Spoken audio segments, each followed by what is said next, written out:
Masuk adik, masuk. Atas. Iya, masuk. Iya, udah.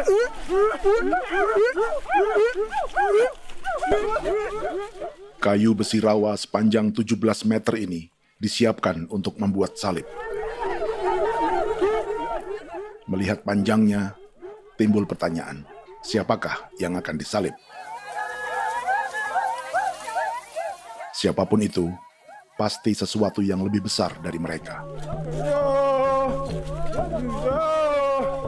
Tapi Frankie Woro, Casimilus Awe, dan warga suku Auyu di Papua Selatan ini tak akan melukai siapapun. Mereka memakai salib ini sebagai tanda perlawanan.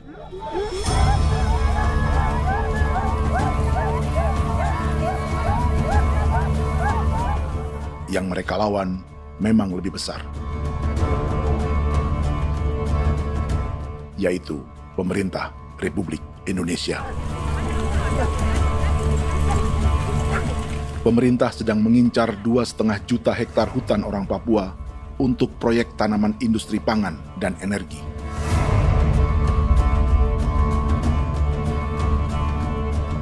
Ratusan kilometer dari salib orang-orang Auyu itu, orang Muyu sedang menyiapkan gerakannya sendiri. Tapi kali ini dalam bentuk sebuah pesta. Pesta yang disiapkan oleh marga Kimco Jinibju selama 10 tahun.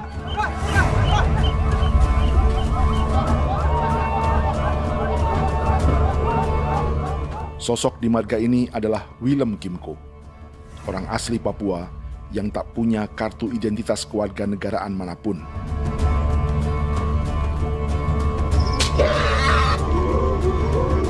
Pesta adat ini sudah cukup langka. Tak hanya di Papua, bahkan di kawasan Pasifik dan peradaban Melanesia. Awalnya bayarnya kalau pernah. Internet aja kok dia kelem bipnuka, kok dia kelem bipnuka. Dan jitana ya kati ko pernah barandipo. Kok memang ambilnya kok kuning. Ada gagasan dan gerakan sosial di balik pesta orang-orang Muyu ini. Sama dengan gerakan salib merah yang dimulai orang-orang Auyu. Salib ini akan menjadi yang terbesar dari 1.800 salib merah yang telah ditancapkan berbagai suku di Papua Selatan dalam 10 tahun terakhir. Ribuan salib merah yang dipadukan dengan palang adat adalah tanda larangan yang menyatukan unsur-unsur adat dan agama. Kami percaya bahwa kalau memang kami sudah tidak mampu untuk menyelesaikan persoalan ini, dalam hal ini perusahaan tidak bisa masuk, berarti kami minta bantuan kepada nenek moyang dan Tuhan. Atribut perang orang Auyu ini diukir atau dilukis, digambar di batang salib ini dengan tujuan bahwa kami larang dengan sangat keras. Jadi apabila siapapun, baik dari antara kita sendiri yang melanggar batas ataupun pihak lain yang mengganggu keselamatan hak tanah adat kami, maka kami siap untuk melakukan ancaman perang. Salib-salib ini tidak ditancapkan di halaman-halaman gereja, melainkan di tanah dan hutan adat, di dusun-dusun sagu, dan di tempat-tempat yang disakralkan. Sebab 1.800 palang adat dan salib ini memang bukan semata tentang agama, tapi untuk mencegah negara dan perusahaan memasuki tanah dan hutan adat mereka. Papua bukan tanah kosong.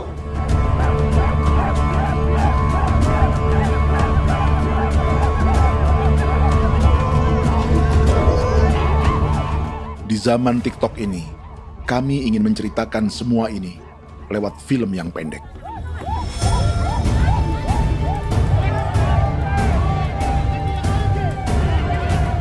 Tapi kami jelas gagal.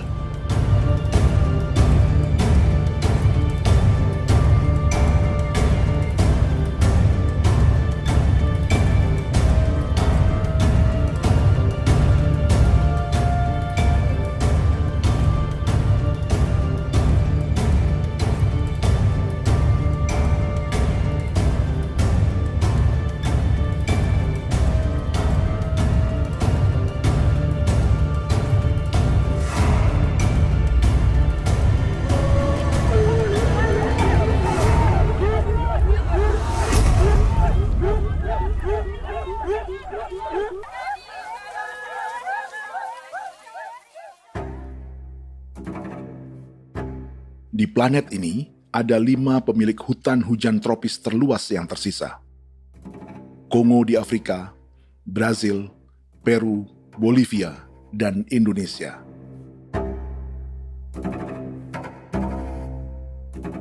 Di Indonesia, satu-satunya pulau yang hutannya masih terjaga adalah Papua, pulau terbesar kedua di dunia setelah Greenland. Lewat sejarah kolonialisme yang panjang, pulau ini kini dikuasai 2 negara. Bagian barat oleh Indonesia yang juga dikenal sebagai West Papua, dan bagian timur menjadi Papua Nugini. Dan tepat di perbatasan ini, di bagian Indonesia, sedang terjadi proyek pemusnahan hutan terbesar di dunia.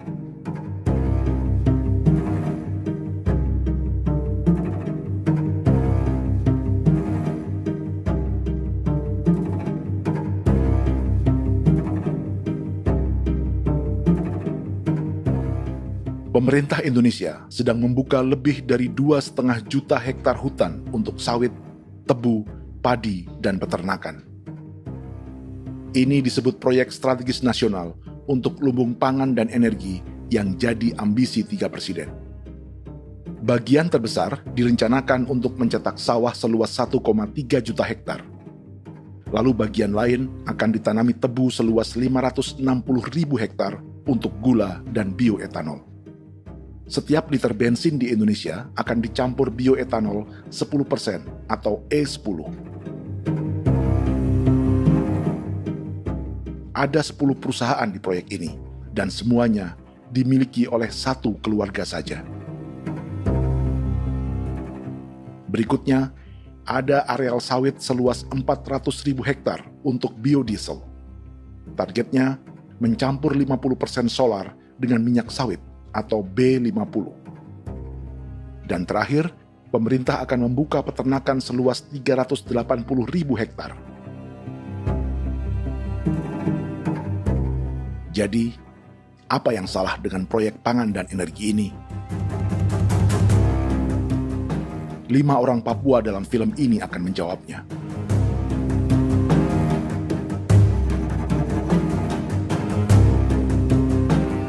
Yang pertama adalah Yasinta Moiwen dari suku Marin.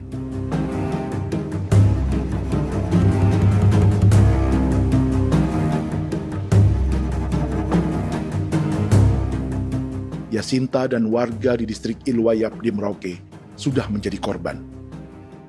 Hutan dan rawa sebagai sumber pangan dan ekonominya telah dihancurkan. Jalan sepanjang 135 km sedang dibuat, dan di kiri kanannya akan dicetak 1 juta hektar sawah. Mereka sulit menolak atau melawan. Salib sudah digeser, masih datang lagi dengan senjata mereka nih. Karena proyek ini juga dijaga tentara. Macam-macam senjatanya.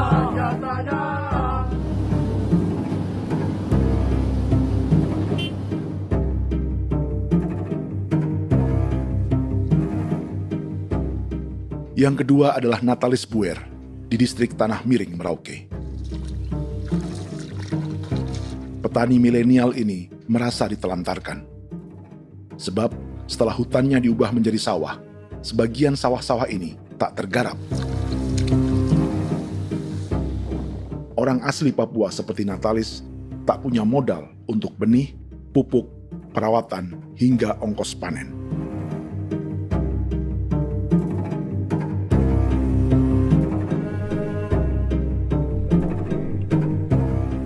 Orang ketiga adalah Vincent Kuipalo dari suku Yenan di distrik Jagebob, Merauke. Vincent dan suku Ye sedang menjadi korban. Hutan adat orang-orang Ye sedang dihancurkan untuk perkebunan tebu dan bioetanol. Tanah mereka juga diincar untuk markas-markas militer, pasukan yang akan menjaga proyek pangan dan energi ini.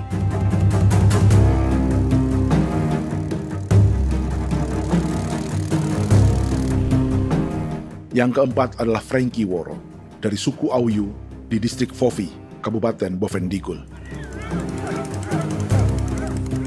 Hutan dan tanah mereka terancam perluasan perkebunan sawit untuk campuran biodiesel atau B50.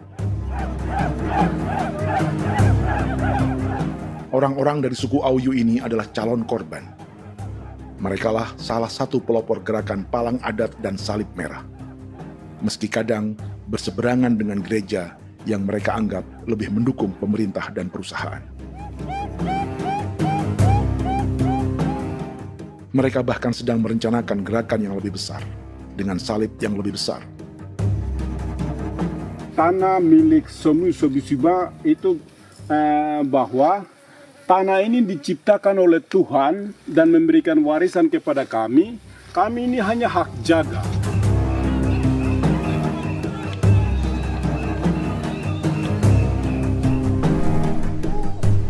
Sosok kelima adalah Willem Kimco dari suku Muyu di Bovendigul.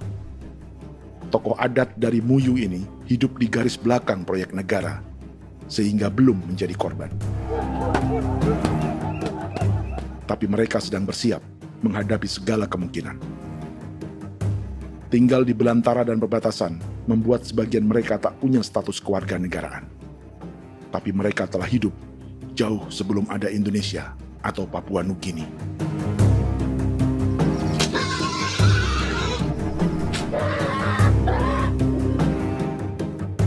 Kelimanya mewakili jutaan orang asli Papua yang sedang terancam eksistensinya. Jika kita merasa kepunahan peradaban Neanderthal di Eropa, Aztec dan Inca di Amerika, atau aborigin di Australia adalah sejarah masa lalu, film ini menceritakan bagaimana pemusnahan sebuah bangsa dan kepunahan sebuah peradaban sedang terjadi di masa hidup kita. Kepunahan bukan karena kerusakan lingkungan dan ruang hidup semata, juga karena dihantam 60 tahun operasi militer.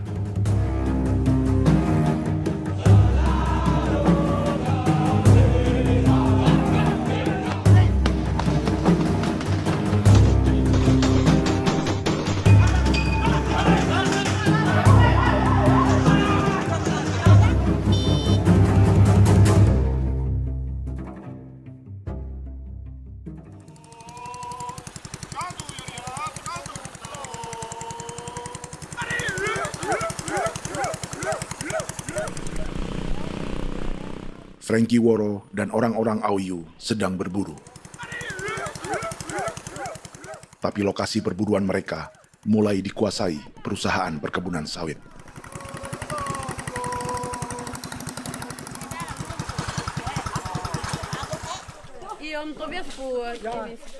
Kita akan menuju arah ke Inabusu. Di sana kami akan masuk di wilayah konsesi perusahaan PT Indo Asiana Lestari, dan di situ ya ada survei-survei mereka yang mereka pernah lakukan, tapi juga kami ada lakukan tanda-tanda saksi di sana.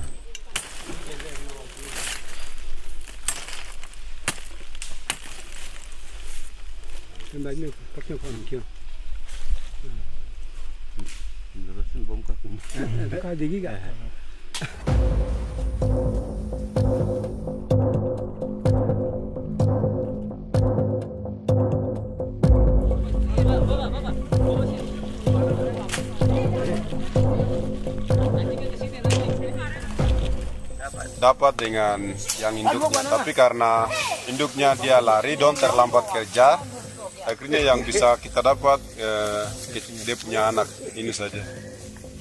Ini kalau pakai bahan kayak hasil.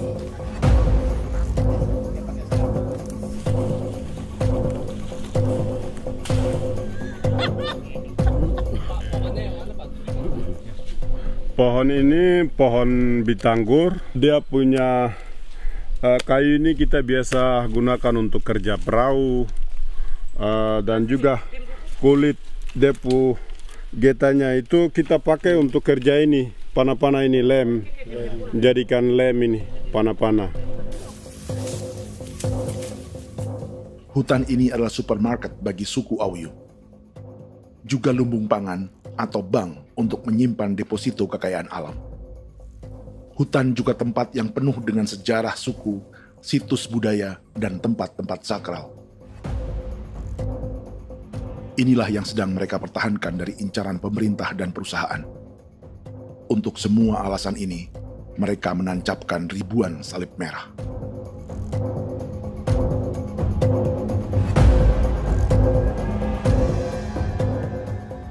Tapi dari kampung, warga suku Auyu memberi kabar pada Frankie tentang intimidasi oleh aparat negara agar mereka melepas tanah ke perusahaan sawit dan berhenti memasang palang adat dan salib merah. Ada beberapa titik yang saya sudah siap, tetapi di sini emergensi dari saya, terutama di Kampung Sokangon, PT Damai Timber. Dia mengganggu saya dengan menggunakan kekerasan maupun pihak hukum. Dan kemarin saya ada pernyataan penolakan secara resmi, tapi masih tetap dengan menggunakan pihak hukum untuk masuk, untuk harus dituntut saya untuk harus diterima perusahaan itu. Kita di situ ada 15 marga, tetapi 15 marga juga tidak setuju. Marga-marga siapa yang terima dan marga-marga mana saja yang menolak.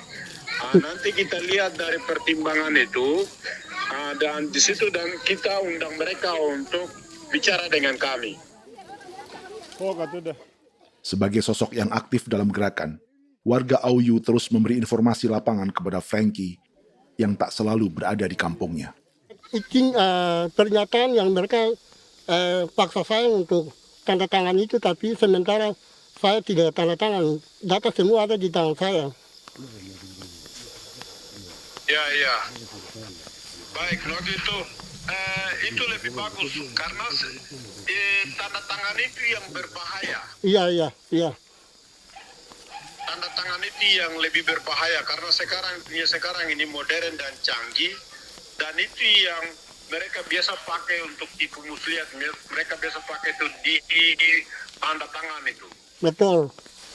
Dari Bambisa juga di Sofia dia masuk untuk memaksakan kami marga untuk harus menerima perusahaan itu. Tapi kemarin kami sudah menolak. Babinsa di sini nama bosku. Itu yang sekarang strategi militer yang sekarang mereka pakai. Jadi yang penting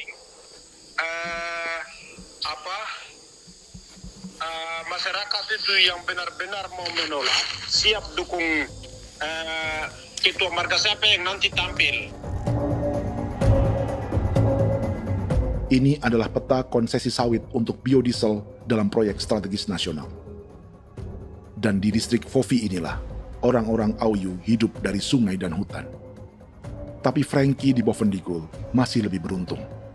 Setidaknya dibandingkan Yasinta Moyen di Merauke yang sudah kehilangan hutan dan rawanya.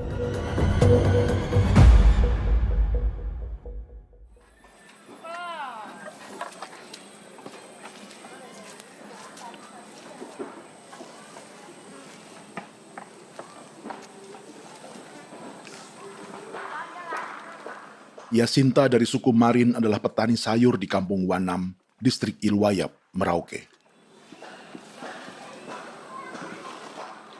Memanfaatkan lahan yang ada, ia berkebun dan menjual hasilnya ke pasar kampung. Ini ekonomi warga di Wanam untuk menghasilkan uang, lalu memberi barang kebutuhan yang tak bisa mereka produksi sendiri. Tapi kehidupan sebenarnya ditopang oleh ekosistem hutan dan rawa. Inilah sumber pangan utama dan peradaban mereka.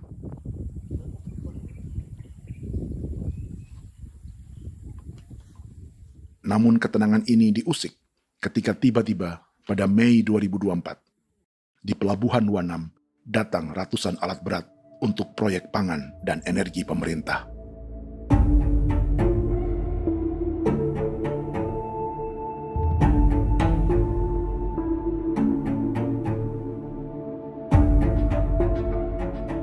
Kami masyarakat setempat kami tidak tahu. Kami kaget pagi-pagi kapal sudah ada di pelabuhan kami.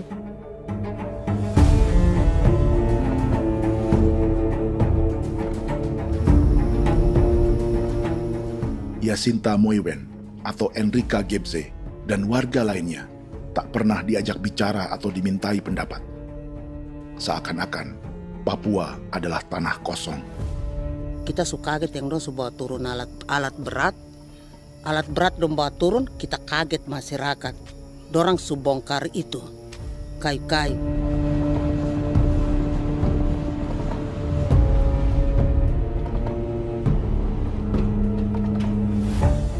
Bersamaan dengan alat-alat berat itu, juga berdatangan tentara Indonesia untuk mengawal proyek pembukaan hutan milik Jacinta.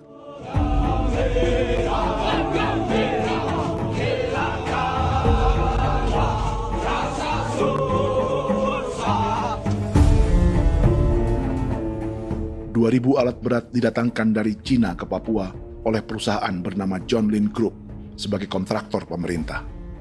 Ini disebut sebagai pesanan eskavator terbesar di dunia dengan nilai 4 triliun rupiah. Misinya membuka hutan dan rawa milik orang Marin, salah satunya untuk membangun jalan sepanjang 135 km.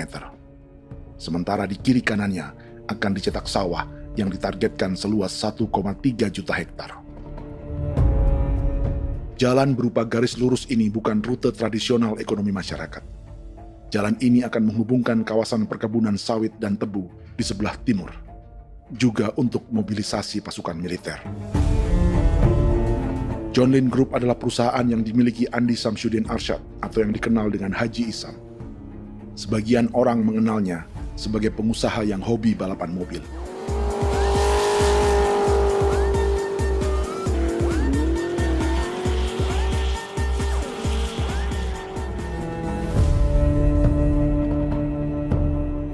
Tapi di Kalimantan, ia berbisnis batu bara, perkebunan sawit, pengolahan karet, penerbangan, perkapalan, dan biodiesel. John Lin Group kini juga menjadi pemilik perkebunan tebu dan pabrik gula terbesar di Indonesia. Sayapnya melebar dari Kalimantan hingga ke Bombana, Sulawesi Tenggara. Perkebunan tebu, pabrik gula, dan industri bioetanol inilah yang juga sedang dikembangkan di Papua. Foto ini adalah momen ketika Isam bersama kerabatnya, Menteri Pertanian Amran Sulaiman dan Menteri Pertahanan Syafri Samsudin meluncurkan program biodiesel atau B50 di Kalimantan Selatan.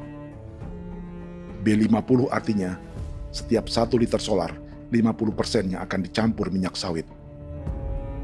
Perusahaannya, PT John Lin Agroraya, menjadi salah satu pemainnya.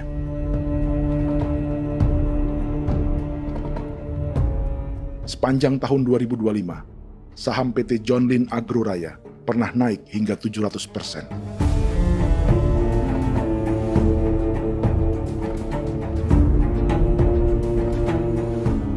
Perusahaan sawitnya yang lain, PT Pradiksi Gunatama, sahamnya bahkan pernah naik 4.000% hanya dalam 1 tahun. Dari harga saham ini saja, nilai kekayaan keluarga Isam diperkirakan mencapai 100 triliun rupiah lebih, menjadikannya salah satu keluarga terkaya di Indonesia dan salah satu pemain penting industri bioenergi. Dan di Papua Selatan inilah sebagian sawit-sawit untuk mendukung program B50 akan ditanam. Inilah tanah orang-orang Wambon, Muyu, Marin, Yei, atau Auyu seperti Frankie Ward.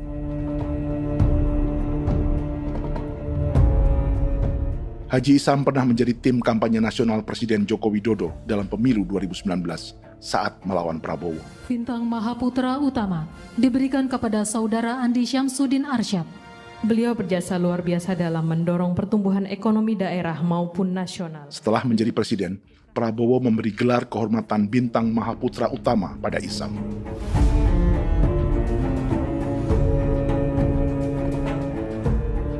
Sejumlah menteri Prabowo, juga kerabat dan orang-orang yang pernah bekerja di perusahaan Isam.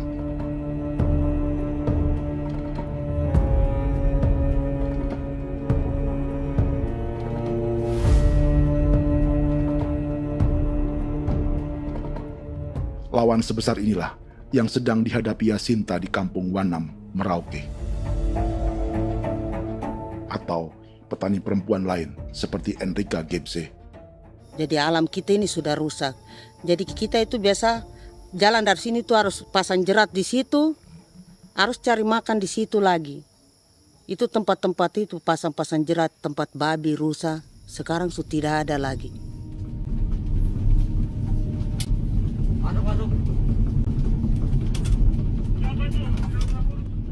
Rekaman ini memberi gambaran bagaimana Kasuari kehilangan rumah di bekas hutan dan rawa yang telah dibabat.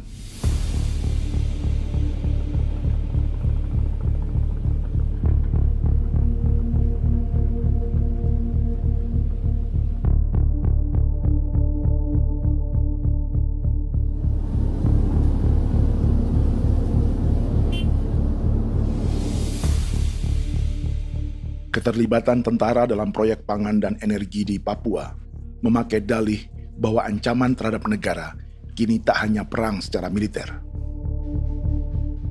tapi juga melalui pangan dan energi. Kementerian Pertahanan pun terlibat karena proyek ini dianggap operasi militer selain perang. Jadi tugas kamu adalah menjaga sumber cadangan pangan nasional. Macam-macam senjatanya, Proyek ini menambah panjang alasan mempertahankan kehadiran tentara di Papua dalam 60 tahun terakhir. Saat ini, jumlah tentara Indonesia di Papua mencapai 56.000 personel, atau ada 1 tentara untuk setiap 100 orang Papua. Bandingkan dengan rata-rata nasional, di mana hanya ada 1 tentara untuk 696 penduduk Indonesia. Itu belum termasuk polisi. Artinya, 1 orang Papua dijaga lebih banyak senjata dari rata-rata penduduk Indonesia.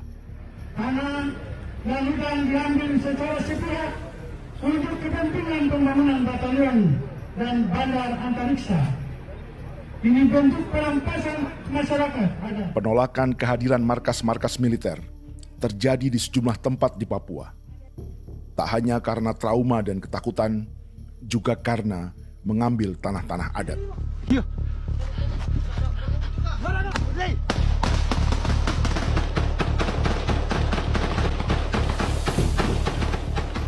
Salah satu alasan mengapa militer terus ditambah di Papua, karena masih ada perlawanan dari Organisasi Papua Merdeka atau OPM selama 50 tahun terakhir. Ayo. Tapi kekuatan militer OPM diperkirakan hanya 1.430 personel dan 360 pucuk senjata. Selebihnya, mereka menggunakan senjata tradisional.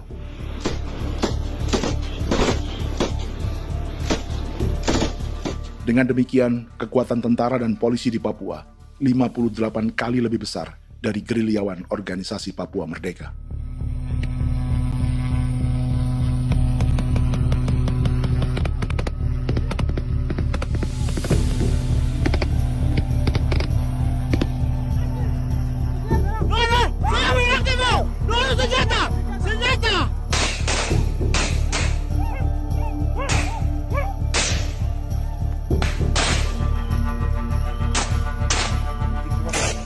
Sebagian tentara berada di garis depan pertempuran, tapi sebagian besar lainnya terlibat operasi non-tempur menjaga proyek pemerintah dan investor swasta. Seperti Batalion Infanteri Teritorial Pembangunan di distrik Jagebob, Merauke ini.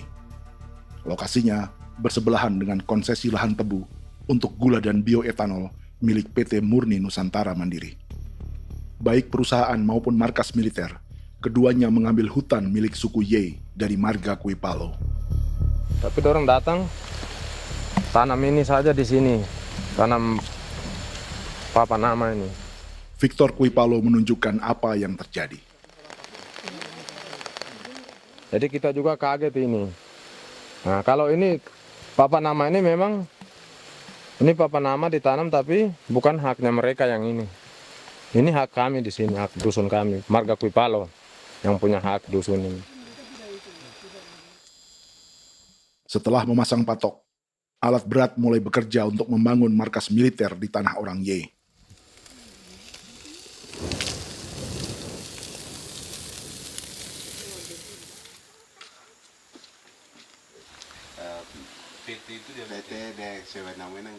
Kehadiran markas militer mengkhawatirkan warga yang pernah mengalami trauma.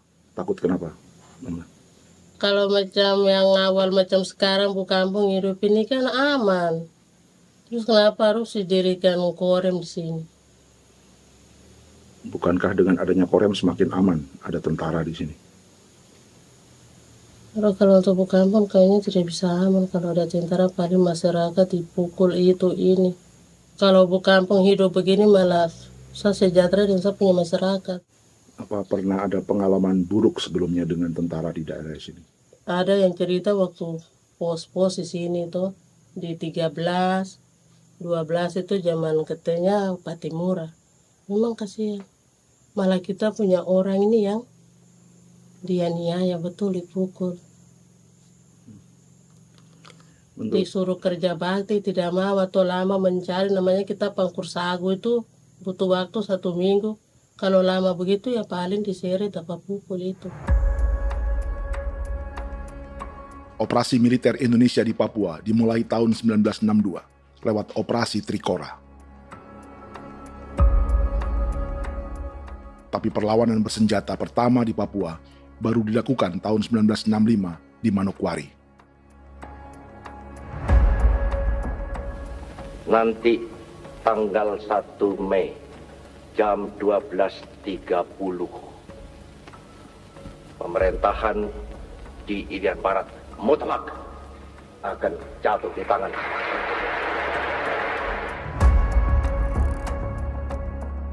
Sejak itu, selama 60 tahun, operasi militer untuk menaklukkan Papua terus dilakukan. Salah satu operasi militer paling berdarah adalah Operasi Wibawa untuk memenangkan Indonesia dalam jajak pendapat tahun 1969. 643 orang tewas di Paniai. Lalu disusul 4.146 korban tewas antara tahun 1977 hingga 1978.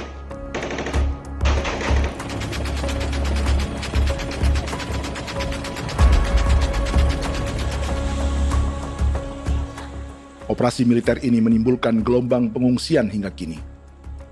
Dewan Gereja Papua mencatat 103.000 orang menjadi pengungsi pada tahun 2025 dan nyaris tak diberitakan media-media Jakarta.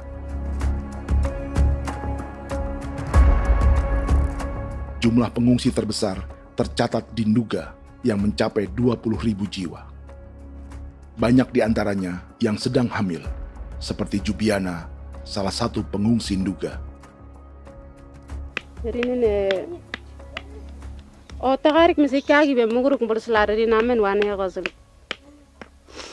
bigari me egirik menene an nimbo mesle bok selar nene wam dak yak lek prak de oy gore bangal no so ndak lo yo nandam yanet ndang no yat de nanen di ko nerwa membri wal marwa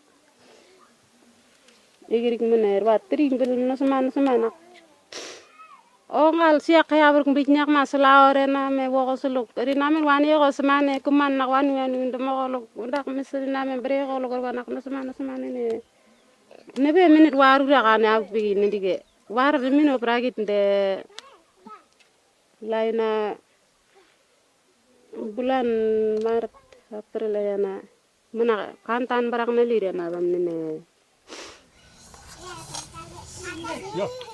Jubiana lalu menamai anaknya Pengungsi Kogoya.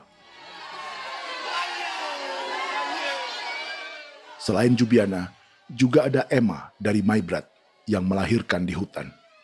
Sampai di kampung gini, katanya bilang ada tentara yang bangun jembatan. Nah, capek itu juga pun masih tahan. Kembali lagi ke hutan lagi. Seperti itu sampai saya jatuh di tengah jalan. Orang sampai terbanting di kayu semuanya. Berasa sakit begitu. Melengkapnya tuh Domika Serli, pengungsi Wako. Masyarakat sipil dari Kampung Aitrem sementara mengungsi karena kampungnya sementara dikuasai oleh TNI Polri. Seratusan ribu pengungsi di Papua saat ini jauh melampaui jumlah yang mengungsi ke Papua Nugini tahun 1984, yaitu 10.000 orang karena menghindari operasi militer.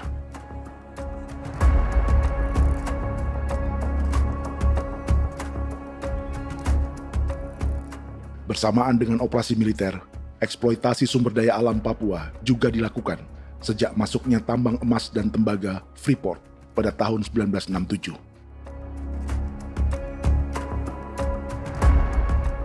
Disusul perkebunan sawit awal tahun 1980-an. Lalu ada perburuan buaya untuk diambil kulitnya. Sebelumnya, ada eksploitasi gas alam di Teluk Bintuni, pencarian besar-besaran kayu gaharu, atau pembukaan hutan tanaman industri. Ini belum termasuk perburuan dan perdagangan ikan arwana di selatan Papua, penebangan kayu merbau dari hutan-hutan Jayapura, emas di Blok Wabu Intan Jaya, bahkan nikel di pulau-pulau kecil Raja Ampat. Dan kini, dalam skala yang belum pernah terjadi dalam sejarah, Papua dipaksa mencetak sawah, tebu untuk bioetanol, dan sawit untuk biodiesel.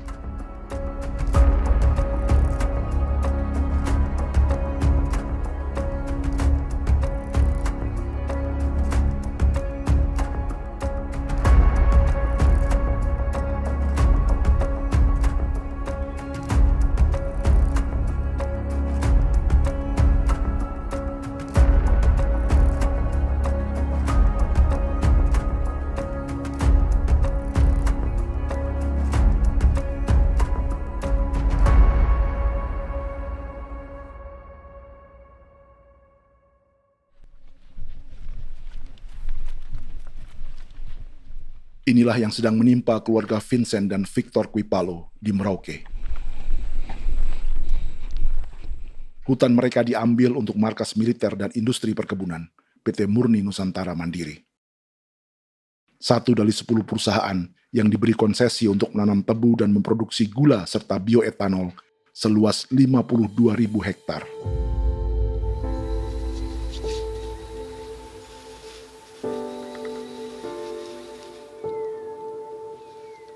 Perusahaan ini dianggap mengambil hutan dan tanah orang-orang Ye, terutama marga Kuipalo, yang memiliki hak adat terhadap 2.300 hektar hutan.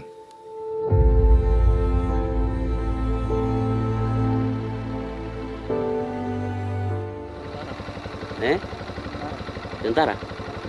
Tentara. Oh iya, tentara.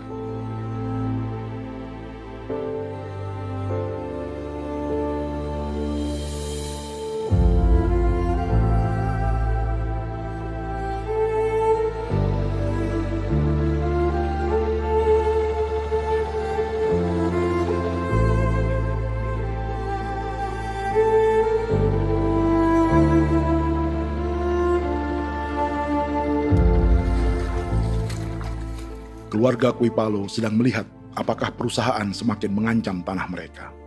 Dan kekhawatiran itu terbukti. Iya, makanya tadi saya bilang ini dari sini saja dekat ini sudah masuk di dalam ujung lapang ini. Ini hutan, yang ini hutan yang orang ada bongkar sekarang ini. Ini sudah punya alat sudah dekat ini. Dekat sekali ini. Ini di sini. Nacau, kelapa itu yang jalan lama, jalan setapak ini. Dari udara, terlihat alat-alat berat semakin mendekati tanah orang-orang Ye, marga Kuipalo.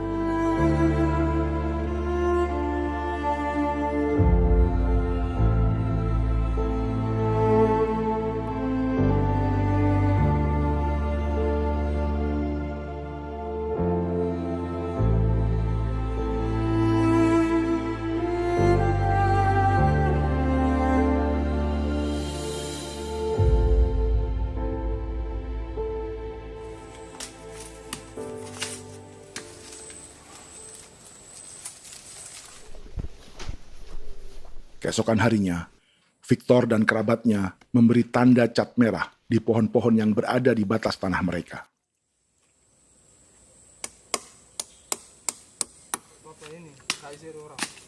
Tapi tanda peringatan adat ini tak diindahkan perusahaan.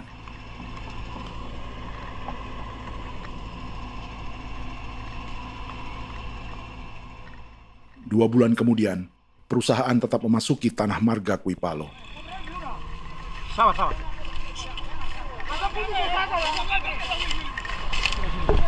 manusia, kau lihat. Tapi tidak sudah sakit hati sekali saya kata adik. Ini sama baik kalau tidak berubah lagi adik. Kami juga punya tangan, hanya beda rambut. Mister itu juga. Wah, buka. Tidak.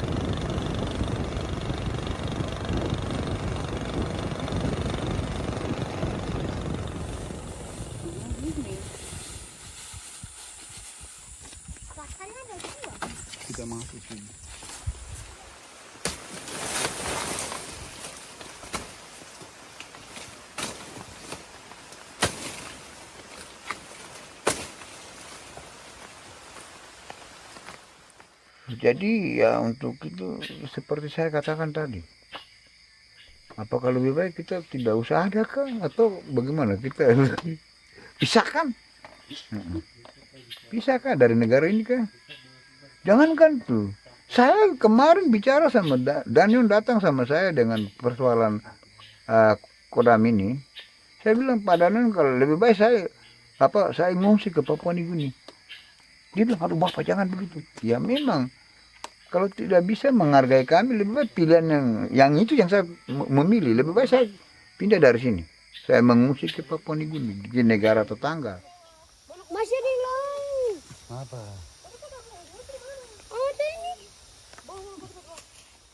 Saya bilang sama Kapolsek, Pak, Agustus ini, 17 Agustus saya tidak kasih naik bendera merah putih. Saya bendera ada, nanti saya taruh di meja. Bendera saya ada. Karena saya punya pikiran percuma kita ini merasa bahwa kita hidup di bawah naungan merah putih. Ternyata merah putih tidak lindungi kami. Tidak anggap kami sebagai kami rakyatnya. Dia lambang negara. Dan kami menghargai lambang negara itu. Ternyata lambang negara ini, kita bernaung di bawah lambang negara ini, kita tidak dilindungi. Hak kita tidak dihargai.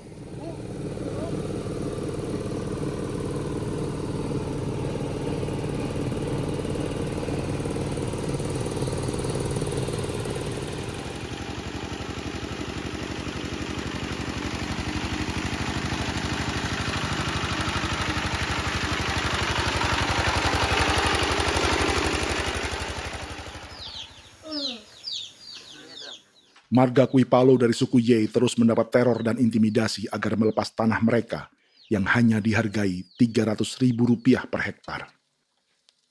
Tapi mereka tidak berjualan tanah. Makanya mama itu tidak suka untuk lepas tanah. Untuk apa? Baru di dalam hutan itu ada obat-obat tradisi. Itu sudah Kalau macam ada sayur juga, kita ambil sayur yang dia tumbuh sendiri. Jadi kita ini mau kemana, kalau itu sudah digusur, ya habis. Kita ini jadi penonton. Jangan sampai kita ini duduk minta di jalan. Jadi kita tidak mau seperti itu. Makanya tanah itu kita tidak melepas. Tapi mungkin orang lain tuh dia senang saja. Lebih baik saya pegang uang merah dulu. Saya bisa beli-beli itu ini. Nanti datang uang sudah habis, gembel. Mau cari kemana lagi, hutan sudah habis. Mau makan ikan di mana, kali sudah hancur. Seperti Yasinta di Wanam, suara dan gerakan kaum perempuan Papua sangat nyaring dan tak bisa diabaikan. Saya sebagai perempuan tolak untuk perusahaan masuk di sini. Karena kalau saya terima anak-anak saya mau dikemanakan, mau tinggal di mana. Apapun yang terjadi saya tetap tolak. Demi tanah ini saya akan berjuang, demi saya punya anak-anak. Yang katanya mengutamakan anak Papua, nyatanya yang kerja kebanyakan ya orang-orang Jawa. Dan sendiri orang Jawa, tapi bukan mau bicara yang tidak-tidak. Memang kenyataannya seperti orang-orang Papua itu diterbelakangkan, kurang diutamakan, gitu.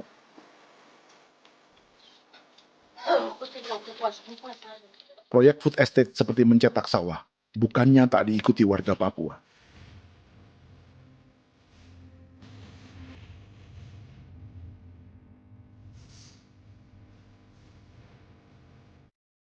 Salah satunya Natalis Buer di distrik Tanah Miring, Merauke.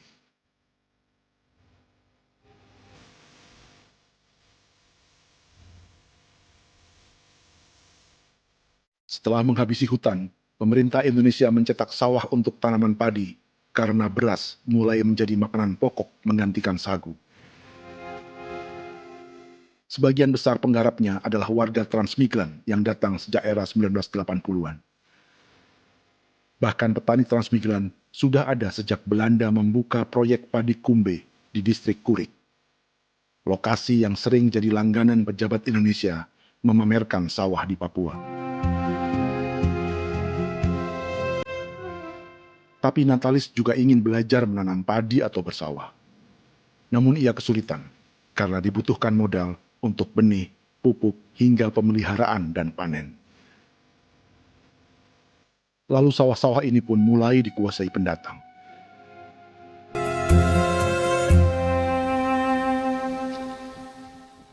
Tapi sejauh ini di kampung kami ini yang saya lihat memang ada kelompok kami punya di sini yang sudah tergabung dalam Gapoktan, kemudian masuk dalam optimalisasi lahan. Tapi menurut saya anak asli yang punya lahan di sini. Mereka tidak punya. Pemerintah dalam hal ini adalah Kementerian Pertanian bersama-sama Kementerian Pertahanan yang dalam hal ini pada garis di bawahnya adalah TNI Angkatan Darat, memberikan support yang maksimal kepada masyarakat khususnya di Merauke dalam rangka. Saya kemarin habis 9 juta. 9 juta ya? Iya, 9 juta karena dia sudah tidak dipakai toh. Ya. Perempuan Papua seperti Filomina juga mau bertani.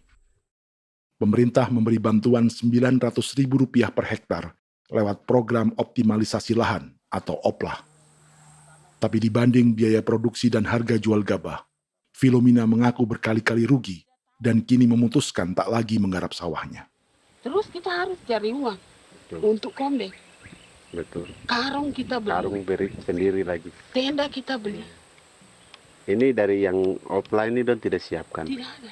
Tidak ada ya, jadi mama don sendiri. Itu yang saya udah bilang, 900.000. Itu modal untuk kerja sawah ini. Mulai dari kerja sampai nanti panen. Panen. Wih, ngeri sekali. Iya, lucu toh? Tidak dapat itu. Betul, Mam. Kalau disuruh tanam ubi berhektar-hektar, mari datang. Kita tahu cara rawatnya bagaimana, iya. Tanamnya bagaimana, tanam model bagaimana supaya hasilnya model begitu. Kita tahu. Kalau yang ini kan kita baru belajar. Sebagian hutan milik warga Senayu di Merauke sudah dibuka untuk sawah dan kebun tebu oleh PT Global Papua Abadi. Proyek pertanian ini dikerjakan oleh Kodim Merauke. Mereka melepas sebagian tanah karena ingin belajar bertani. Saya punya nenek moyang tidak ajar saya tanam padi. Tapi saya mau berubah. Generasi saya yang berikut ini besok lusa tidak bisa makan pisang, sagu. Namun program optimalisasi lahan yang dijanjikan dengan berbagai bantuan tak dirasakan Filomina. Obat rumput beli, obat padi beli, jonder kita bayar, bahkan bibit masih kurang, cari bibit lagi beli. Jadi saya memang kalau program pemerintah saya sama sekali saya tidak suka. Baku tipu saya.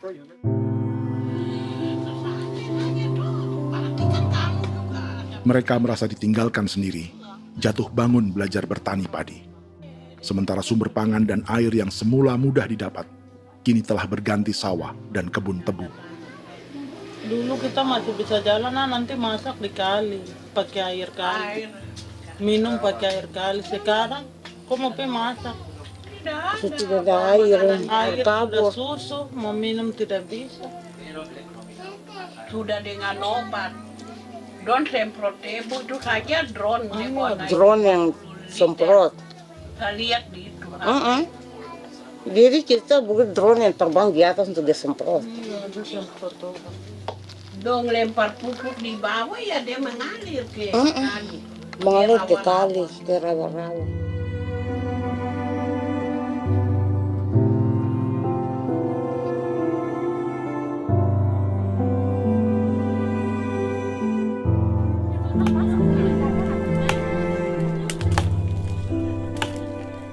Seperti pertanian sawah bagi orang Bali atau Toraja, bagi orang Auyu dan suku-suku lainnya di Papua Selatan, sagu juga bukan semata tentang pangan.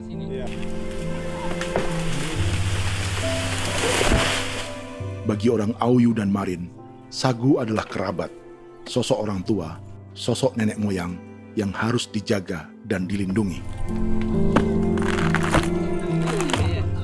Lagi bikin apa mama ini mama? Pakai toko itu sagu.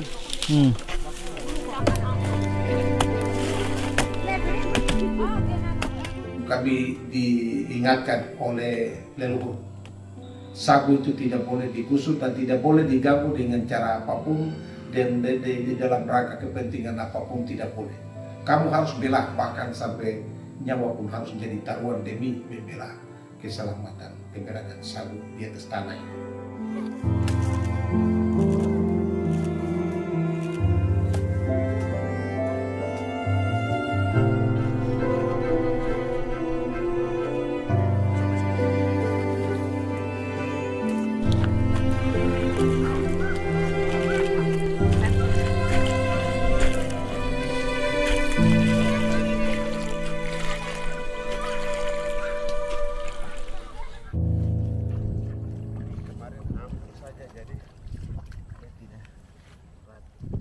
Menurut Natalis, pemerintah di Jakarta mendefinisikan lumbung pangan semata urusan beras dan mencetak sawah. Sebenarnya orang Papua itu bukan tidak bisa bertani. Kami tanam ubi itu bagian dari pertanian. Nah, pertanian yang dimaksud oleh pemerintah itu harusnya selalu, itu kalau bisa pemerintah harus spesifikkan. Pertanian apa yang dimaksud? Pertanian tanam padi atau pertanian tanam ubi, petasan dan lain-lain. Ini yang harus dispesifikkan dulu. Begitu, sehingga tidak menjustifikasi kami orang asli Marin bahwa kami tidak bisa bertani. Bukan. Kami buka kebun besar-besar di sana, bahkan bermeter-meter, ratus-ratus meter pakai sekop, bukan pakai ekskavator, tapi ini pakai skop. Itu pertanian, begitu. Bagi Natalis, alih-alih memaksimalkan sawah-sawah yang sudah ada untuk petani Papua, pemerintah selalu membuka hutan baru, seperti dikerjakan perusahaan John Lynn Group dan melibatkan tentara. Padahal, sejarah keterlibatan militer dalam proyek food estate atau cetak sawah adalah sejarah kegagalan yang bertubi-tubi 4 presiden selama 30 tahun terakhir.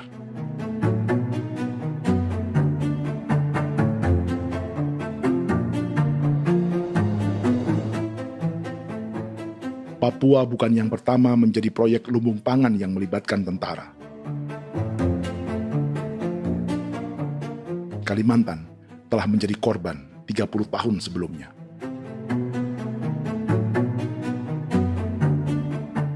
Ini adalah bekas hutan yang sudah dibuka di Pulang Pisau, Kalimantan Tengah.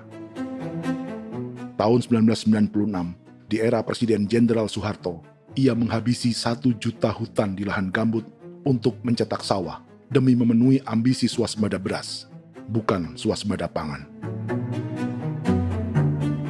Hutan tropis Kalimantan dihabisi dalam skala yang belum pernah terjadi dalam sejarah. Di bawah rezim militeristik, tak ada yang berani melawan keinginan Soeharto, termasuk orang Dayak seperti Kuneng. Nggak bisa dihalangi itu. Nggak boleh dihalangi. Ya kalau ada kata-kata aja menghalangi, sudah kita diseret ke kepolisian dulu. Atau bisa langsung di PKI-kan. Iya, di PKI-kan gitulah. Jadi kita tuh nggak berani apa-apa dulu tuh. Ya. Apa maunya aja. Misal bilangnya A. Setahun setelah pengundulan hutan skala besar itu, tahun 1997, untuk pertama kalinya Kalimantan mengalami kebakaran lahan dan kabut asap terbesar dalam sejarah.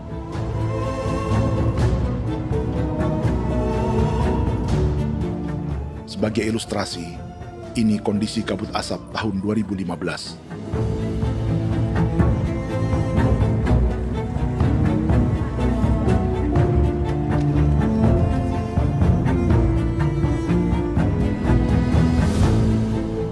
Proyek 1 juta hektar sawah Jenderal Soeharto itu gagal. Bendungan dan saluran irigasi mangkrak hingga kini. Mei 1998, rezim Soeharto tumbang, 2 tahun setelah ia menumbangkan jutaan hektar pohon di Kalimantan.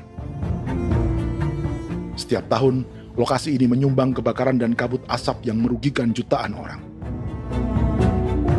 Sawah yang berhasil di Kalimantan justru bukan sawah yang dibangun Jenderal Soeharto, melainkan yang dirintis para transmigran sejak era 1980-an. Sawah-sawah inilah yang ikut digarap oleh militer di era Presiden Joko Widodo. Dan hasil dari proyek food estate Presiden Jokowi itu sama sekali jong nih, nggak ada harapan lagi sudah seperti ini. Tapi Jokowi terus memperluas area food estate hingga 16.000 hektar. Presiden Jokowi juga menyerahkan urusan lumbung pangan ini kepada Prabowo yang saat itu menjadi Menteri Pertahanan. Salah satunya di Kabupaten Gunung Mas, Kalimantan Tengah, untuk membuka perkebunan singkong seluas 31.000 hektar. Food Estate Singkong Jenderal Prabowo ini dimulai dengan membuka 600 hektar hutan di Tawai Baru.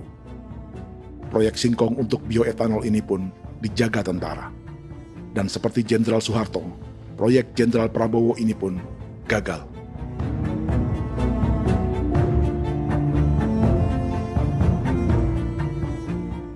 Dengan reputasi ini, Joko Widodo dan Prabowo justru sedang membuka 2,5 juta hektar di Papua.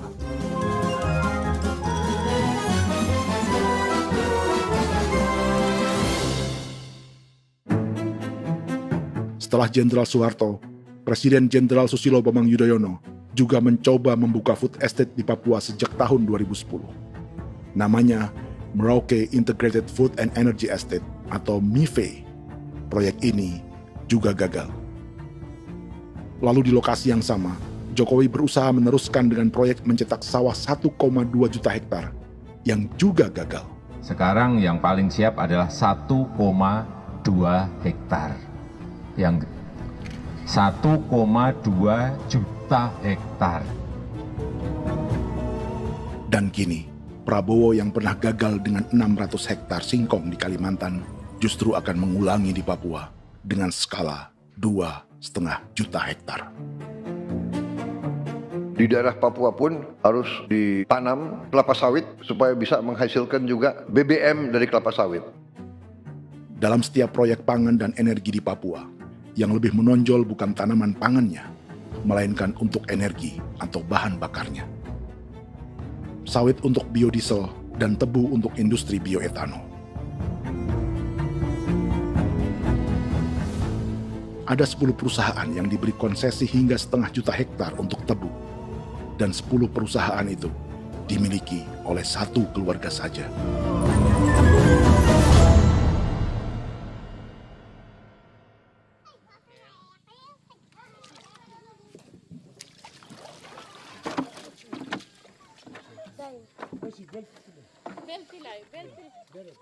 Para perempuan Auyu di Bovendigul akan berangkat memancing.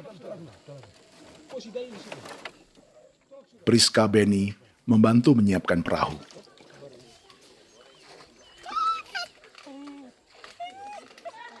Mereka akan mengumpulkan bahan pangan di hutan untuk persiapan acara penancapan salib merah berikutnya.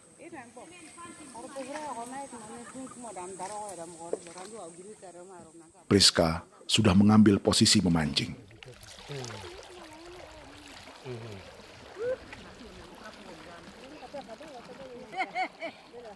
1.800 salib merah telah dipasang di wilayah adat berbagai suku di Papua Selatan untuk menghalau perusahaan sawit dan tebu.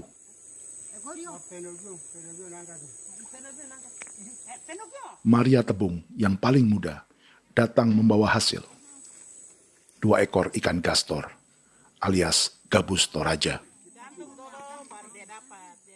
Sebagai generasi Z, pendidikannya sampai sekolah dasar. Di perusahaan perkebunan seperti sawit atau tebu, ijazah SD hanya bisa menjadi buruh kasar. Tapi ia tak tertarik. Karena kita hidup itu dari alam, kita pancing, juga di darat, bawa anjing, terus bikin pagar sagu, dapat babi, bawa baru kita makan. Jadi kita tidak mau perusahaan masuk. Sementara Priska Beni masih mencari peruntungan. Tapi baginya, menjadi nelayan di Sungai Fofi masih lebih baik daripada bekerja 9 tahun di perkebunan sawit. sudah pengalaman, jadi kita tidak mau lagi. Sudah berapa lama ketika kerja itu? Selama di sana. 9 tahun di sana. 9 tahun? Saya baru pulang dari perusahaan. Selama 9 tahun kerja di sawit, bisa punya rumah kah? Atau Tidak. motor kah? Tidak. Johnson kah? Tidak. Cuma makan saja. Pendapatan juga kan tidak lebih. Habis dimakan.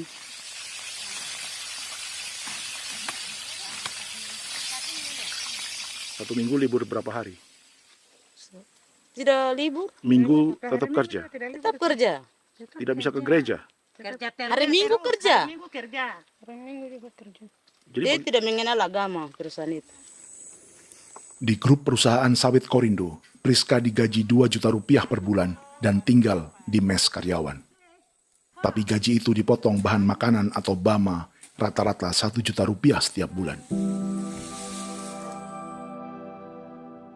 Korindo adalah grup perusahaan yang salah satu usahanya adalah hutan tanaman industri dan sawit di Bovendigul dan Merauke. Di Papua, mereka memakai bendera PT Tunas Sarwa Ema. Perusahaan ini pernah memberi bantuan pada Keuskupan Agung Merauke. Keuskupan Merauke belakangan mengeluarkan pernyataan mendukung proyek strategis nasional di Papua. Umat Katolik yang memprotes sikap gereja tersebut ditangkap polisi. Jadi selama 9 tahun tidak bisa nabung? Tidak. Makan saja. Makan saja. Makan saja. Menabung bagaimana? Keperluan banyak. Sudah sampai. Habis di anak-anak uang sekolah. Uang 1 juta itu mana sampai. Mau nabung juga tidak cukup. Sudah pengalaman, jadi kalau di sini perusahaan mau masuk tidak.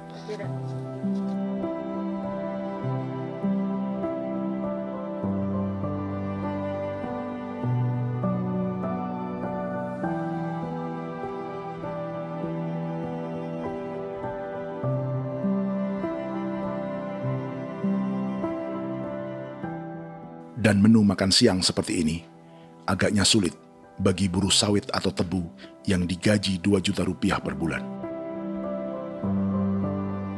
Generasi Z seperti Maria Tebung atau generasi milenial seperti Priska Beni punya matematika ekonominya sendiri.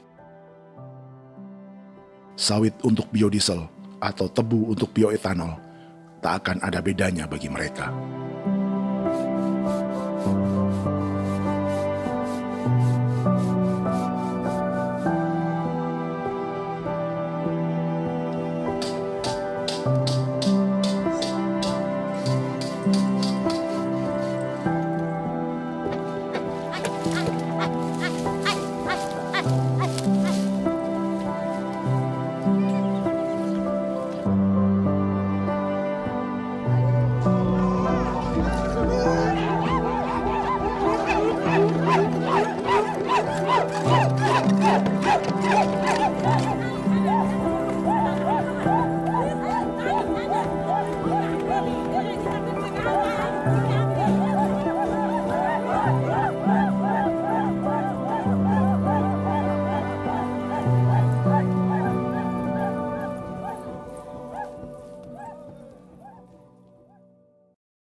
Perkebunan tebu 1,5 juta hektar di Merauke adalah ide 3 presiden untuk menggenjot penggunaan bioenergi sebagai campuran bahan bakar fosil. Selain swasembada pangan, swasembada energi di daerah Papua pun harus ditanam kelapa sawit supaya bisa menghasilkan juga BBM dari kelapa sawit. Juga tebu menghasilkan etanol. Singkong, kasava juga untuk menghasilkan etanol. Bioetanol adalah bahan bakar nabati atau tumbuhan yang dapat dicampur dengan bensin. Sama dengan program biodiesel yang mencampur solar dengan minyak sawit. Pertamina saat ini sudah menjual BBM bioetanol dengan campuran 5% yang dipasarkan dengan merek Pertamax Green 95. Tapi pemerintah ingin menaikkan kadarnya menjadi 10% atau E10. Maka ke depan kita akan mendorong untuk ada E10 Kemarin malam sudah kami rapat dengan Bapak Presiden. Bapak Presiden sudah menyetujui untuk direncanakan mandatori 10% etanol. Idenya untuk mengurangi ketergantungan pada bahan bakar fosil yang diimpor dan menimbulkan polusi.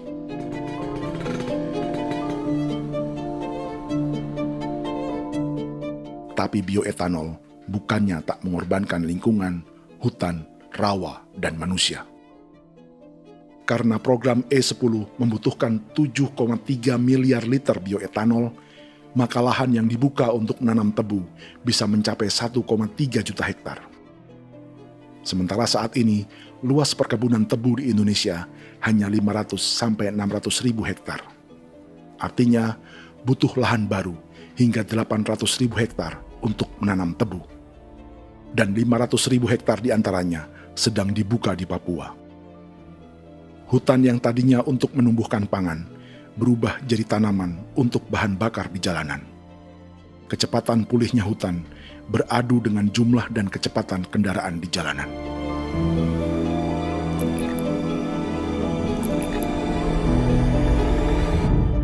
Dahaga terhadap energi tak pernah bisa dipuaskan. Setelah minyak sawit untuk biodiesel, dunia kini merambah singkong, jagung, dan tebu untuk bioetanol. Benua Amerika, Eropa, sebagian Afrika, hingga separuh Asia kini mulai memakai bioetanol sebagai campuran bahan bakar.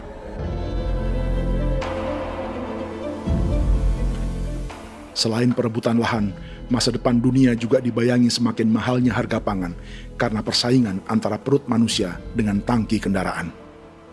Ini adalah lokasi perkebunan tebu dan bioetanol PT Murni Nusantara Mandiri yang mengancam tanah Vincent Quipalo dan orang-orang Ye di Merauke. Beberapa kilometer di selatan adalah PT Global Papua Abadi yang mengancam tanah orang-orang Muyu dan Marin. Dua perusahaan ini adalah bagian dari 10 perusahaan yang mendapat konsesi lahan untuk tebu dan bioetanol di Merauke. Batas konsesi mereka bahkan sama dengan batas negara Indonesia dengan Papua Nugini. Salah satu ciri bahwa peta konsesi ini dibuat di Jakarta dari atas meja. Sama seperti kolonial Inggris dan Belanda ketika mereka membagi Pulau Papua dengan garis lurus pada abad 19. Seakan Papua adalah tanah kosong. Bedanya, meski peta konsesi ini mengatur batas 10 perusahaan, tapi perusahaan-perusahaan ini sebenarnya dimiliki oleh satu keluarga saja. Ini nama 9 dari 10 perusahaan tebu dan bioetanol di Merauke, Papua. 99% saham mereka dimiliki sebuah perusahaan bernama PT Merauke Nusantara Manis. Sementara 1% sisanya dimiliki PT Merauke Gula Mandiri. Tapi saham kedua perusahaan ini dimiliki PT Merauke Sugar Group. Dan perusahaan ini, 90% sahamnya dimiliki pengusaha bernama Angelia Bonaventure Sudirman, serta perusahaan bernama Zico Trust dan Resource Harvest. Lalu 10% lainnya dikuasai PT Papua Energi Abadi, yang pemiliknya adalah Dudi Christian dan Angel Madeline. Sekarang, mari kita lihat siapa mereka. Angelia Sudirman adalah keponakan dari salah satu konglomerat sawit Indonesia, Martias Fangiono. 9 perusahaan di Papua ini berada di bawah bendera Merauke Sugar Group. Dan Merauke Sugar Group hanya satu dari 7 grup perusahaan milik keluarga Fangiono.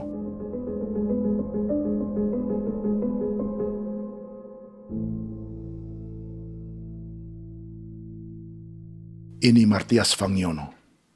Seperti Haji Isam, Martias selama ini dikenal sebagai pengusaha sawit yang kini merambah bisnis tebu dan bioetanol. Ini momen saat penanaman perdana tebu di Merauke bersama Presiden Joko Widodo Juli 2024. Di sini juga ada anak Martias Fangiono, yaitu Wirastuti Fangiono. Wirastuti adalah salah satu yang menonjol dari keluarga Fangiono. Tahun 2025, Forbes mencatatnya sebagai konglomerat termuda dengan kekayaan 23 triliun rupiah yang mengendalikan 2 grup usaha, FAP Agri dan Surya Dumai Industri. Keduanya adalah perusahaan sawit dan biodiesel. anak dan bapak ini adalah investor utama bagi Jokowi dan Prabowo untuk proyek tebu dan bioetanol di Papua. Sementara yang ini adalah Martua Sitorus, pemilik raksasa agribisnis dunia, Wilmar International, yang juga memegang konsesi sawit di Papua lewat berbagai perusahaan. Tapi Martua kini memakai bendera baru, yaitu KPN Corporation atau Karunia Prima Nastari. KPN inilah yang memiliki kelindan bisnis dengan keluarga Fangiono untuk proyek tebu Merauke. Apalagi grup Wilmar yang didirikannya juga pemain gula utama di Australia. Tahun 2010, Wilmar membeli 100% saham perusahaan gula terbesar Australia, Sucrogin. Akuisisi senilai 1,5 miliar dolar Amerika ini langsung menjadikan Wilmar pemain tebu terbesar kelima dunia. Sebagian bibit tebu yang ditanam di Merauke adalah varietas yang dikembangkan Lembaga Riset Gula Australia atau Sugar Research Australia. Sugar Research Australia lalu menjalin kontrak pengembangan bibit dengan PT Global Papua Abadi milik Fangiono. Tapi masalahnya, Sugar Research Australia adalah badan publik yang tugasnya memajukan petani tebu dan sebagian dananya berasal dari pajak warga Australia. Itu artinya, warga Australia membiayai pengembangan bibit tebu untuk investor dan pemerintah Indonesia. Dokumen ini menunjukkan bahwa lembaga yang dibiayai warga Australia itu pernah memiliki kontrak penyediaan bibit dengan PT Global Papua Abadi milik keluarga Fangiono. Kontrak itu baru berakhir pada November 2024. Artinya, saat Presiden Jokowi dan keluarga Fangiono menanam bibit tebu pada Juli 2024 ini, kontrak itu masih berlaku. Nama lain dalam keluarga ini adalah Siliandra Fangiono, yang pada tahun 2024 dijuluki Raja Sawit Termuda dengan kekayaan 39 triliun rupiah dalam catatan Forbes. Ia mengendalikan grup First Resources. Secara umum, keluarga Fangiono memiliki 20 perusahaan di Sumatera, 32 perusahaan di Kalimantan, 1 di Jakarta, 2 di Singapura, dan 25 perusahaan di Papua. Di Papua, perusahaannya tersebar dari Sorong, Mapi, hingga Merauke. Para politikus dan pejabat Indonesia terus membesarkan konglomerasi, meski Martias Fangiono pernah divonis 1,5 tahun penjara karena kasus pembalakan liar dan kebun sawit ilegal tahun 2007. Sementara tahun 2022, Wilmar terlibat kasus korupsi ekspor minyak sawit dan divonis mengembalikan kerugian negara 11,8 triliun rupiah. Tumpukan uang ini disebut sebagai pembayaran dari grup Wilmar yang diterima secara simbolis oleh Presiden Prabowo pada Juni 2025 lalu. Tapi peran raksasa biodiesel dan bioetanol dunia ini belum akan surut di Indonesia. Bahkan sebaliknya. Sebuah dokumen presentasi bisnis dari Wilmar International Limited pada tahun 2010 ini bisa menjadi petunjuk. Presentasi ini bagian dari proses pembelian 100% saham raksasa tebu Australia, Sucrogin. Dalam presentasi ini, Wilmar mengaku ditawari konsesi lahan 200.000 hektar di Papua, atau dulu disebut Irian Jaya, untuk menanam tebu. Dengan penerbangan hanya 2,5 jam dari kantor Sucrogin di kota Townsville ke Merauke, Wilmar akan mengawinkan bisnis gula dan bioetanolnya menjadi pemain dunia. Dan lokasi yang diincar oleh Wilmar adalah distrik Ilwayap di Merauke, kampung halaman Yasinta Moiwen. Dan persis disinilah, 14 tahun kemudian, ribuan eskavator John Lynn Group milik Haji Isam mulai membuka hutan sebagai kontraktor pemerintah. Presentasi dan gagasan ini dibuat oleh Wilmar pada Juli tahun 2010. Sebulan kemudian, Agustus 2010, pemerintah Presiden Susilo Bambang Yudhoyono meluncurkan proyek Lumbung Pangan dan Energi Merauke atau Merauke Integrated Food and Energy Estate. Targetnya membuka lahan 1 juta hektar dalam 5 klaster yang masing-masing 200.000 hektar. Angka yang sama dengan presentasi Wilmar. 5 tahun kemudian, 2015, giliran Presiden Joko Widodo yang mau melanjutkan proyek pangan dan energi 1,2 juta hektar. Menjelang pensiun sebagai presiden, Jokowi kembali menggencarkan proyek ini dan melibatkan Prabowo sebagai Menteri Pertahanan. Jokowi lalu mendukung Prabowo sebagai presiden berpasangan dengan anaknya, Gibran Rakabuming Raka sebagai wakil presiden. Kini, setelah menjadi presiden, giliran Prabowo yang melanjutkan proyek bioetanol dan biodiesel dengan memobilisasi militer dan melibatkan pejabat-pejabat yang juga para elit partai koalisinya.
Tahun lalu, hutan-hutan di Pulau Jawa dalam waktu singkat berubah menjadi perkebunan tebu di bawah rezim kolonial Belanda.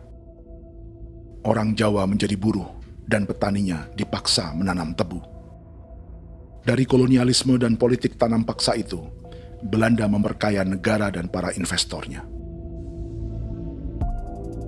Tak puas membuka hutan untuk perkebunan di Jawa dan Sumatera, kolonial Belanda menanam tebu hingga di Suriname dan mengerahkan ribuan orang Jawa sebagai buruh pada tahun 1890. Inggris yang sudah menguasai negara seluas India dan Papua Nugini pun masih menanam tebu jauh di tengah Samudra Pasifik, di tanah orang-orang Fiji. Lalu memindahkan puluhan ribu orang India menjadi buruh di sana. 200 tahun sebelumnya, ratusan ribu orang Afrika bahkan diperbudak untuk bekerja di perkebunan-perkebunan tebu Spanyol dari selatan Eropa hingga Karibia, Kuba, atau Jamaika. Jika dulu tebu menjadi gula atau emas putih, kini cerita kolonialisme tebu berlanjut di Papua untuk bahan bakar nabati atau bioetanol. Dan seperti semua cerita tentang kolonialisme, akan ada yang berpesta dan ada yang membayar.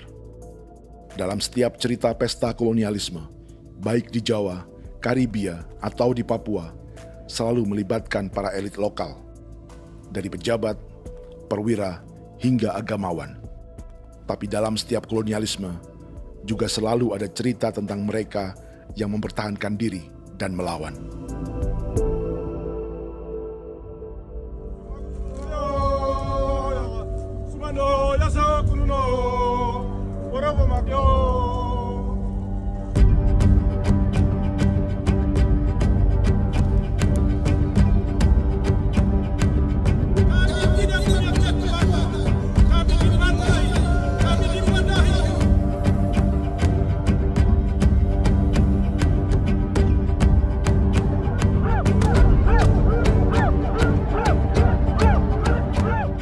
Dalam sejarah Gereja Katolik banyak pemimpin-pemimpin yang adalah tanda petik itu adalah Judas-Judas juga. Jadi itu sudah pasti karena itu adalah manusia. Nah, satu sisi sebagai manusia dalam perjalanan digoda, apalagi ada dalam posisi-posisi jabatan ya mungkin banyak tawaran-tawaran lain, lalu disitulah terjadi pergeseran keberpihakannya kepada misi gereja tadi itu untuk umat, untuk mereka yang tertindas. Orang kirim eksavator, orang kirim tentara, orang kirim polisi. Pukul kami bukan pencuri, kami tidak pernah mencuri orang barang. Kami tidak pernah menangis ke orang lain. Kami tidak pernah menangis ke kita bapak mama, kami menangis kepadamu. Tuhan kami lemah. Tidak tahu. Ini jadi kuiera. Orang lain datang ke bangsa kami, ke wilayah kami untuk kasih habis kami.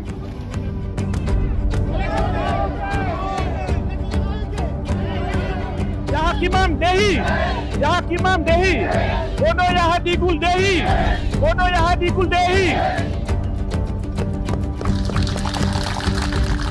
Kita buat sasi seperti begini untuk menolak perusahaan apapun yang masuk di tanah kami. Kalau kita kasih, kita bikin rusak sekarang, kita punya generasi berikutnya mau dapat kemana. Jadi kita nyatakan sikap di sore hari ini, kami tolak. Apa yang dilakukan pemerintah untuk PSN adalah kejahatan. Pemerintah bagian dari kejahatan, aktor perusak dan pembunuh terhadap negara, terhadap alam, hutan, terhadap manusia. Jadi negara jadi aktor pembunuh. Jadi Pilatusnya siapa? Negara, pemerintah Jakarta ini. Tanah Wiu bukan kosong. Masyarakat adat kami masyarakat. Perusahaan tolak. Lihat asal.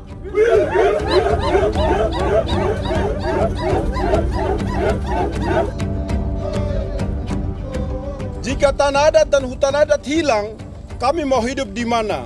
Maka di sini saya mau bilang, negara jangan tipu-tipu kami lagi.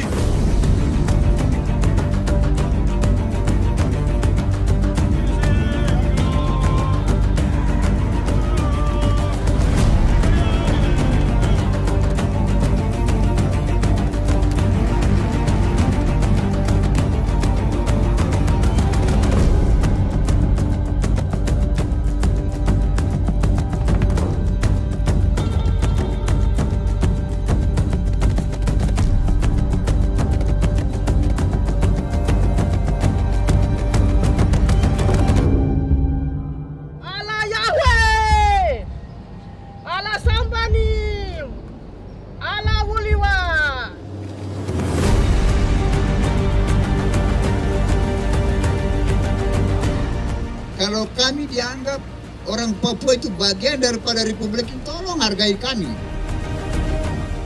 Dengan adanya PSN, PT John Lindrup yang sudah menerobos tanah kami dan hutan kami, merusak alam kami. Itu yang kami datang ke Jakarta jauh-jauh dari Papua. Kami mau bersuara kepada Bapak Presiden Prabowo Subianto, di mana keadilan untuk masyarakat Papua. Tolong lihat masyarakat Papua yang sudah mati. Kami bersepakat menyatakan, 1. Gereja-gereja di Indonesia mendukung masyarakat adat yang menolak proyek strategis nasional di tanah Papua. 2. Gereja-gereja di Indonesia menolak militerisme dan otoritarianisme di Indonesia.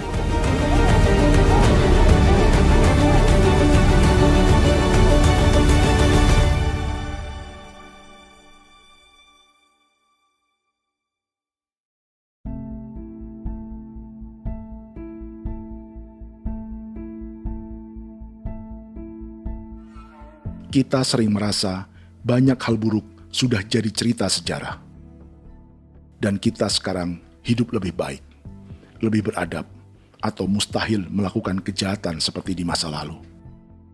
Kita tidak lagi menghukum mati orang dengan memenggal kepalanya. Kita menembaknya atau menyuntik racun agar tertidur dan mati. Tapi ada hal-hal yang tak berubah. Salah satu pembantaian yang kuat di ingatan kita adalah kejahatan Nazi atau genosida di Rwanda. Padahal pembantaian juga sedang terjadi di masa kita, seperti di Gaza, Palestina. Penghancuran sebuah peradaban seperti Indian di Amerika atau aborigin di Australia juga kita anggap masa lalu. Sekarang kita merasa lebih baik dan lebih toleran. Padahal proses penghancuran bahkan pemusnahan yang sama sedang terjadi terhadap bangsa Melanesia di Papua. Begitu juga dengan praktik kolonialisme. Kita merasa penjajahan seperti dilakukan Portugis, Inggris, atau Belanda sudah menjadi sejarah. Dan Indonesia tidak mungkin menjajah. Padahal itulah yang sedang terjadi dan dirasakan di Papua.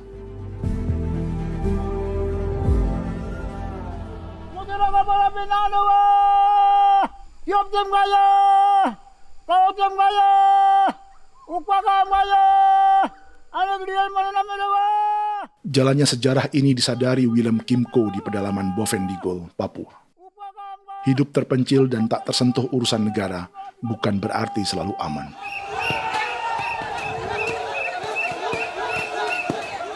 Untuk sampai di tempat ini, orang-orang Muyu menempuh 2 hari berjalan kaki mengarungi hutan, lembah, dan sungai.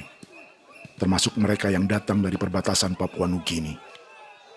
Mereka berkumpul untuk memenuhi undangan pesta adat yang disebut Awon Atatbon atau Pesta Babi. Yang mengundang adalah marga Kimco Jinipjo. Yang dituakan di marga ini adalah Willem Kimco. Ia tak punya kartu tanda penduduk dan kewarganegaraan manapun, baik Indonesia atau Papua Nugini.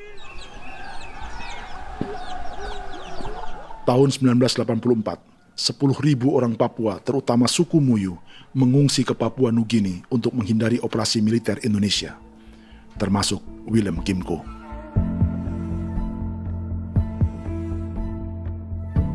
Apa yang membuat pesta adat ini istimewa? Apa bedanya dengan acara serupa yang dihadiri pejabat, tokoh agama, LSM, atau yang direkam oleh kru televisi dan konten kreator? 18. Pertama, untuk membuat pesta babi, orang Muyu perlu persiapan selama 10 tahun. Sebab, babi-babi yang akan jadi bagian dari pesta ini tak boleh dibeli, alias harus dipelihara sendiri. Babi-babi ini bukan bantuan pejabat pemerintah, gereja, atau LSM.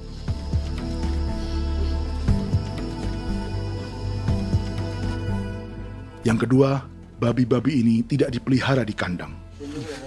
Jadi punya nama babi ini kah? Harimau. Harimau? Harimau. Dia kulit dengan ini. Bulu di harimau, macam harimau begitu kan. Kasih nama harimau. Setelah diberi nama, mereka dilepas liarkan di hutan sejak kecil. 10 tahun kemudian, jika tiba saatnya pesta, para pemburu akan mencari mereka di dalam 479 hektar hutan milik marga Kimco. Suku atau marga lain tak akan mencurinya di hutan, karena mereka sudah punya babi dan wilayah masing-masing. Itu artinya, mereka harus tetap menjaga dan mempertahankan hutannya, agar babi-babi bisa hidup. Demikian juga dengan lahan pangan mereka, yang menumbuhkan sagu, keladi, atau aneka sayuran.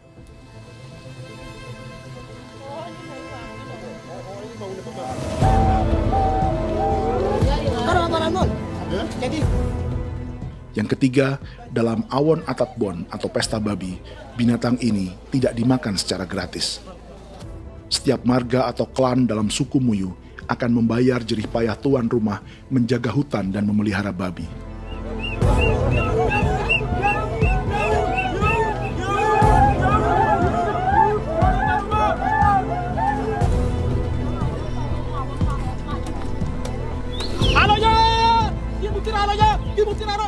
Ini seperti arisan untuk menjaga budaya dan lingkungan. Bagian dari budaya dan ekonomi timbal balik yang ditandai dengan siklus memberi dan menerima.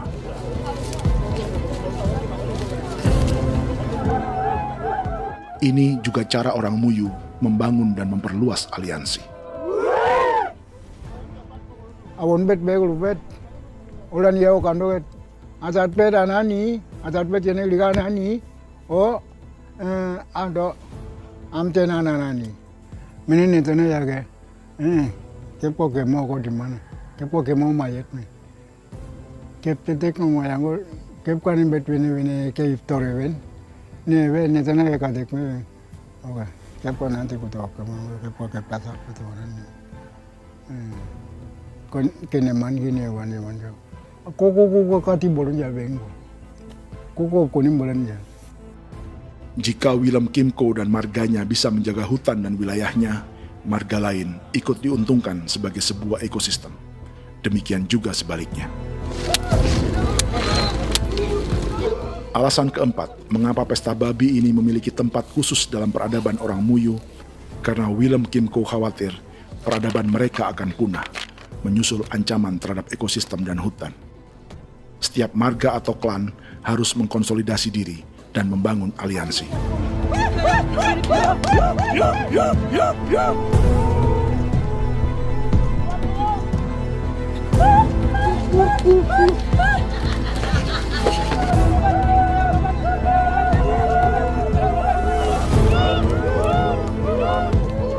Kekhawatiran Willem dan orang-orang Muyu tak berlebihan. Ruang hidup mereka bersinggungan dengan proyek bioetanol dan biodiesel pemerintah Indonesia. Mereka juga tahu apa yang telah dan sedang menimpa suku lain seperti Auyu di Bovendigul atau Yainan dan Marin Anim di Merauke.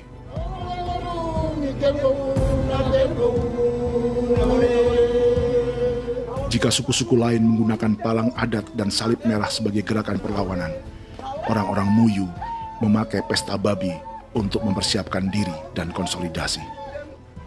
Sebab, berbeda dengan saat mengungsi tahun 1984, kali ini yang datang ke tanah orang-orang Muyu tak hanya tentara, juga alat-alat berat bersama para pebisnis pangan dan energi. Mau ke Palu, mau datang.